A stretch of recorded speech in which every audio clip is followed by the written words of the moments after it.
Hello young physics learner, I am Bhavna, your physics mentor and you are in simple physics lecture. चलिए आज Let's start numerical based on electric पर potential. Based कुछ questions कर लेते हैं. Electric potential.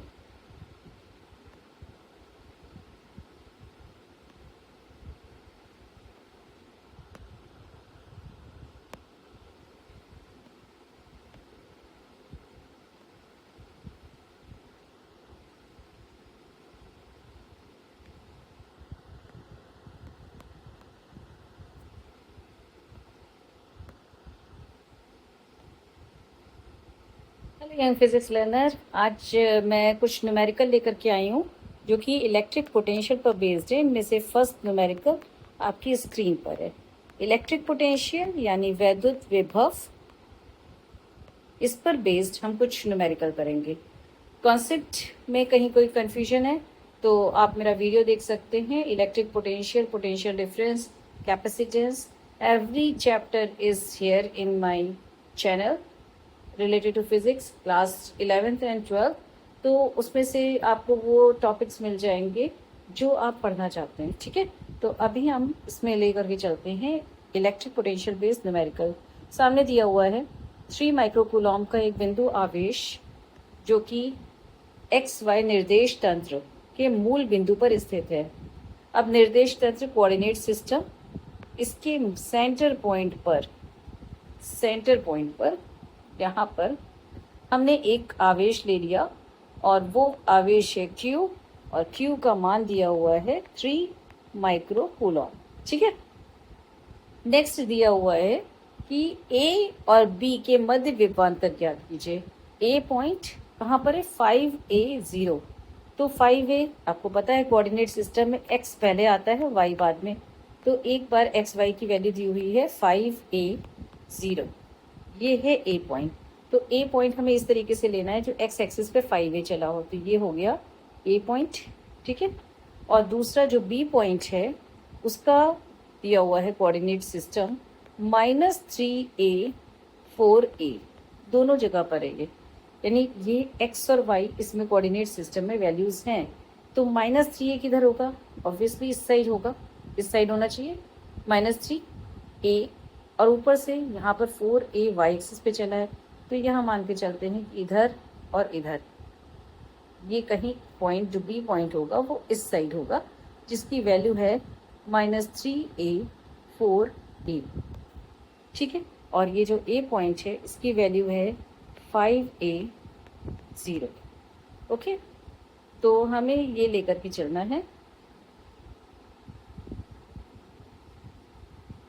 Next हम इसमें क्या करेंगे कि हमें इन दोनों के बीच में, अगर इस A पॉइंट और B पॉइंट के बीच में पोटेंशियल डिफरेंस बताना है, इन दोनों पॉइंट्स के बीच में ये है, तो इन दोनों पॉइंट्स के बीच में पोटेंशियल डिफरेंस बताने के लिए हमें यूज़ करना होगा VA माइनस VB.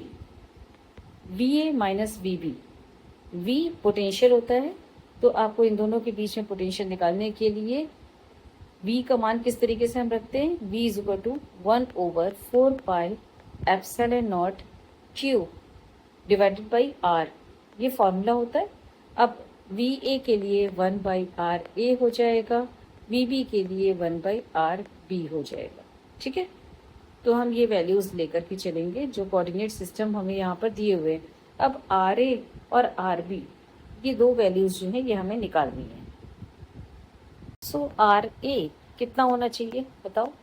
चार्ज तो मूल बिंदु पर है, इसका कोऑर्डिनेट सिस्टम कितना होगा? 0 0. तो RA का मान कितना हो गया? यहाँ पर देखो, RA और RB ये दो वैल्यूज है. ये हो जाएगा RA और ये हो जाएगा RB. ठीक है, तो इन दोनों का जो विभवांतर होगा उसी के अकॉर्डिंग्स में इसका आंसर आ जाएगा. तो हम यहाँ पर RA की वैल्यू पहले निकाल लेते हैं. तो RA आपने ज्योमेट्री में पढ़ा है, √x1 minus x2 whole square plus y1 minus y2 whole square. छोटी सी चीज़ है, दूरी है एक तरीके की ये, तो दूरी निकालना इजी है. इसमें x1 ये जो ये पहला वाला कोऑर्डिनेट सिस्टम है, ये q जो मूल बिंदु पर है वो हमें इस कैलकुलेशन को और इजी कर देता है. हम यहाँ पे सिंपली लिखेंगे 5A minus 0 whole square plus यहाँ पर हो जाएगा 0 माइनस 0 होल स्क्वायर। आंसर आपका कितना आएगा 5a ही आ जाएगा।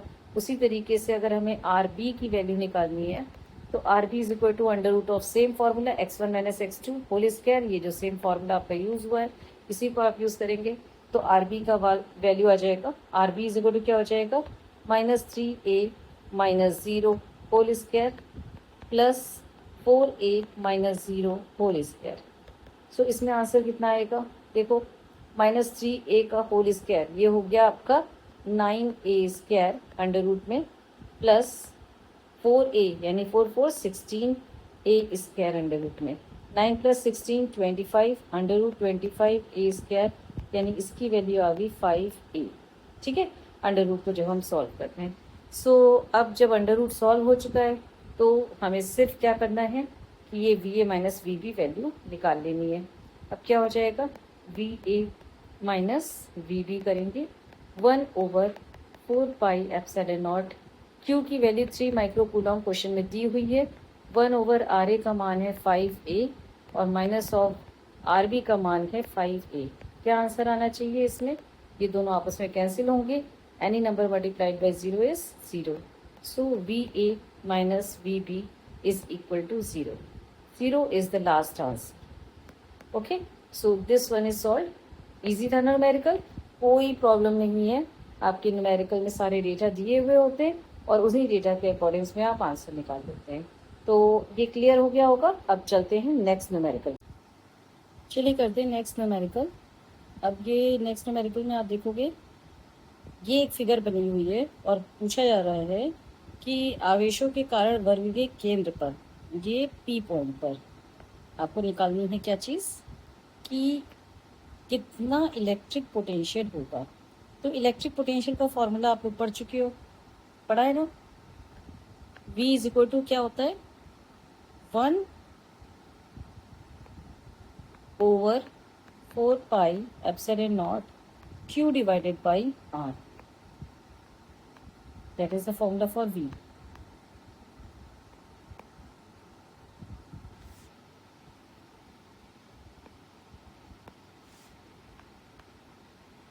ओके, अब हमें क्या करना होगा, इतने सारे चार्जेस दिए हुए हमें इन्हीं चार्जेस के बेसिस पर, क्योंकि ये कह देंगे कि ये एक स्क्वायर है, स्क्वायर के बेसिस पर आपको पता है कि ये अगर 2D दी हुई है साइड ये दिस वन तो सभी साइड्स 2D होंगी। और अगर ये 2D है तो साइड √2 होता है diagonal. Diagonal is what side two √2। तो साइड √2 का फॉर्मूला आप लगा देंगे। ठीक है, हम यहाँ पर मान लेते हैं कि ये A है, ये B, C एंड D ये पॉइंट्स हैं। तो AC की वैल्यू कितनी हो जाएगी साइड √2 यानी 2D√2। ओके, उसी तरीके से BD की वैल्यू भी सेम हो जाएगी। ओके, नाउ अगर आपके पास AC और BD की वैल्यू आ चुकी है तो आप P पॉइंट पर कॉर्नर्स के बेसिस पर चार्जेस निकाल सकते हैं। एक ये है माइनस चार्ज -4Q, एक ये है +4Q, ये है -Q और ये है +Q। थोड़ा सा स्ट्रेटजी लगाएंगे तो आपको पूरा कैलकुलेट भी नहीं करना पड़ेगा बिकॉज V का फॉर्मूला इतना है। अब आप देखो कि ये डिस्टेंस जितनी होगी, ये O पॉइंट, ये P पॉइंट है आपका, तो AP is equal to BP is equal to CP is equal to DP। इतनी वैल्यूज तो इक्वल हैं, ये डिस्टेंस इक्वल है। ठीक है, ए और इन सब की वैल्यू कितनी हो जाएगी 2D√2 डिवाइडेड बाई 2। ये वैल्यू हो गई इसकी। इसमें से हमने 2 कैंसिल कर दिया, D√2 ये वैल्यू आ गई। अब आप देखो तो हम अगर VA लिखते हैं सो VA इज इक्वल टू हो जाएगा आपका माइनस साइन, बिकॉज जो इलेक्ट्रिक पोटेंशियल है वो एक स्केलर क्वांटिटी है तो चार्ज का प्लस या माइनस लगेगा। माइनस साइन आप लगाएंगे 1/4 by epsilon not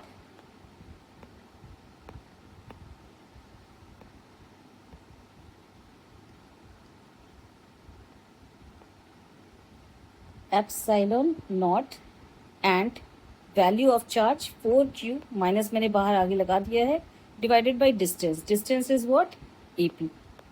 okay, this one is AP।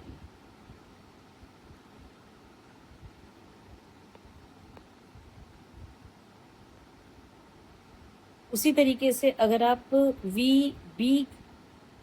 VC की वैल्यू देखेंगे, then VC is equal to हो जाएगा प्लस में plus value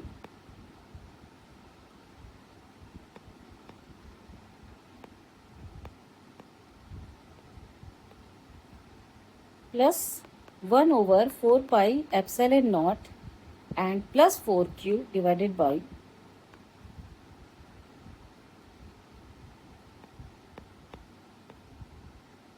4q divided by AP पहले था, अब क्या हो जाएगा CP। ओके, तो आप ये देखो कि ये दोनों वैल्यूज इक्वल हैं। 4q ये स्मॉल q होगा, तो आप देखो ये दोनों वैल्यूज इक्वल हैं। VA इज इक्वल टू हो गया माइनस ऑफ VC, दोनों इक्वल हैं, दोनों इक्वल हैं और माइनस साइन लगा हुआ है। इसका मतलब इसका जो नेट पोटेंशियल होगा, पोटेंशियल फॉर ए एंड सी, ये नेट पोटेंशियल इसका कितना हो जाएगा 0। एक प्लस है और एक माइनस है, +2 एंड -2 इज 0। उसी तरीके से P पॉइंट पर अगर आप D और B पॉइंट के बेसिस पे निकालेंगे तो VB, एक पे प्लस Q चार्ज है, एक पे माइनस Q चार्ज है, तो VB is equal to minus of VD आ जाएगा। इट इम्प्लाइज दैट कि आपका VB एंड D पॉइंट के बेसिस पर जो नेट इलेक्ट्रिक पोटेंशियल आएगा VD के बेसिस पर, वो कितना हो जाएगा 0। तो आपके जो ये नेट पोटेंशियल है कॉर्नर चार्ज के बेसिस पर कितने हो गए 0। कॉर्नर चार्ज के बेसिस पर कहीं से भी इसमें पोटेंशियल नहीं आएगा, नेट पोटेंशियल P पॉइंट पर नहीं होगा। ये बात क्लियर हो रही है आप लोगों को?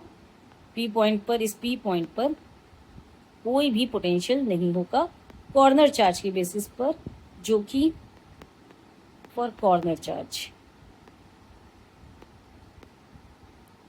जो कि इक्वल है और ऑपोजिट है।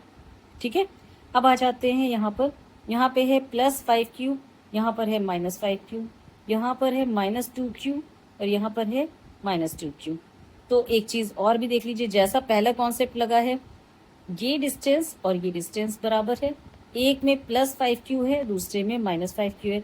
डिस्टेंस बराबर होने पर इन दोनों चार्जेस की बेसिस पर, ये चार्ज और ये चार्ज, +5q और -5q के बेसिस पर जो नेट पोटेंशियल होना चाहिए, क्योंकि पोटेंशियल के फॉर्मूले में चार्ज है और डिस्टेंस है, डिस्टेंस सेम है, चार्ज ऑपोजिट है, तो इन दोनों के बेसिस पे नेट चार्ज कितना हो गया, नेट पोटेंशियल कितना हो गया यहाँ P पॉइंट पर 0। अब आ जाती है नेक्स्ट -2q, इसके बेसिस पे 0 नहीं होगा। ये थोड़ा सा अच्छा है कि -2q और -2q है, तो इनके बेसिस पे 0 अब नहीं होना है।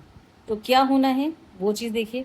यहाँ पर आप लिखेंगे कि V at P point due to -2q charge, अगर इसकी वैल्यू को आप देखेंगे तो कितना आएगा 1/4πε0, कितना है चार्ज -2q आपने लगाया,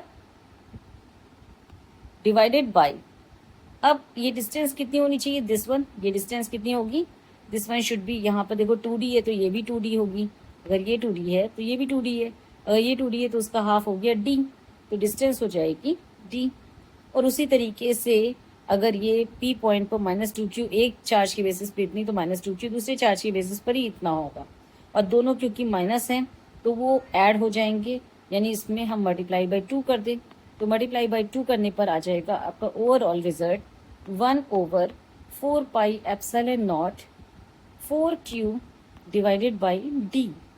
ये आपका विद माइनस साइन, ये आपका आंसर हो गया। What is the answer now? Answer है आपका, this one should be V is equal to 1/4πε0 4q by D with minus sign. तो ये P पॉइंट पर नेट पोटेंशियल आ रहा है। I hope it is clear to you. चलिए अब हम लोग और न्यूमेरिकल नहीं लगाते हैं। आपको किसी भी न्यूमेरिकल में कोई प्रॉब्लम आती है तो आप मुझसे पूछ सकते हैं, चाहे वो हिंदी मीडियम के बच्चे हों या इंग्लिश मीडियम के।